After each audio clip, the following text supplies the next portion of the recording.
ओवैसी साहब, आपका क्या असेसमेंट है? क्या हुआ ऐसा कि ऐसी आंधी, ऐसी सुनामी आई एनडीए की और महागठबंधन इतनी बुरी तरह हार गया? 200 से ज्यादा सीटें 243 में से एनडीए जीत गया। 206 पिछली बार 2010 में जीती थी। लगभग वैसा ही परफॉर्मेंस 2025 में क्यों हुआ? ये तो उस पार्टी के, गठबंधन के पार्टी के जिम्मेदारों को बैठकर सोचना पड़ेगा। वो बता पाएंगे।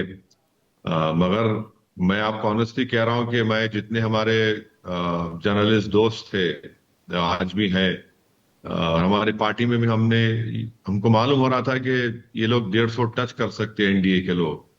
मगर ये नहीं मालूम था कि 200 के ऊपर चले जाएंगे।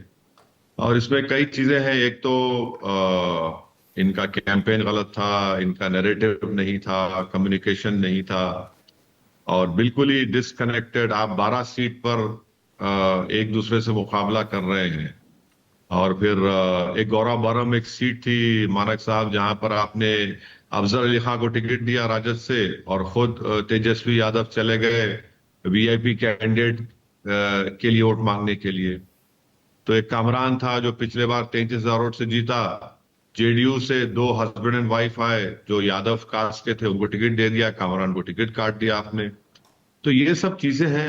अब मुझसे बेहतर तो ये लोग जानते हैं, इनके पास बड़े बड़े काबिल लोग हैं, वो उनको बता पाएंगे।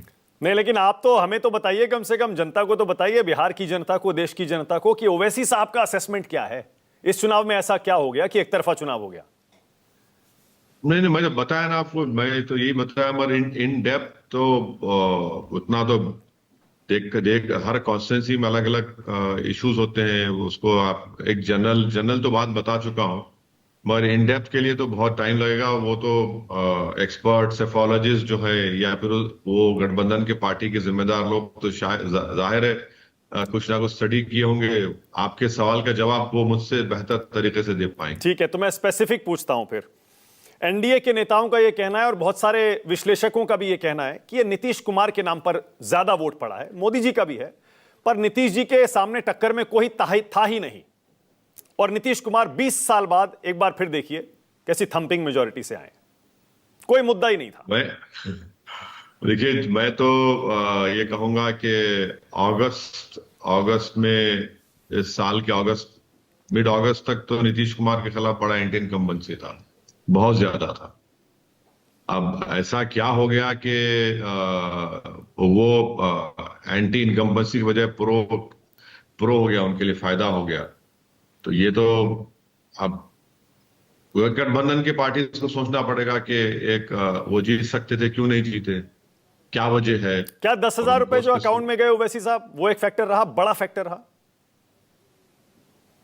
हो सकता, मगर अगर आप 10,000 का देखेंगे तो मानक साहब 2023 में जब तेलंगाना के विधानसभा के चुनाव हो रहे थे, तो उस वक्त जनाब केसीआर साहब रैतु बंधु का एक स्कीम है किसानों के लिए, उसमें पैसे डालना चाह रहे थे। कांग्रेस, मेरे ख्याल से कांग्रेस सुप्रीम कोर्ट गई या इलेक्शन कमीशन गए, उसको रुकवा दिया उन्होंने। तो इस बार गठबंधन के लोग क्यों नहीं गए? इससे पहले भी किसी एक गवर्नमेंट में बीजेपी कर रही थी तो उन्होंने कंप्लेन की, तो वो अभी भी कर सकते थे। तो एज एन आफ्टर थॉट, आप अगर आपको ख्याल आ रहा है तो फिर उसका उसका क्या बोलेंगे? 2023 में आपने किया था तेलंगाना में, जानता हूं, वो रुक गया था वो।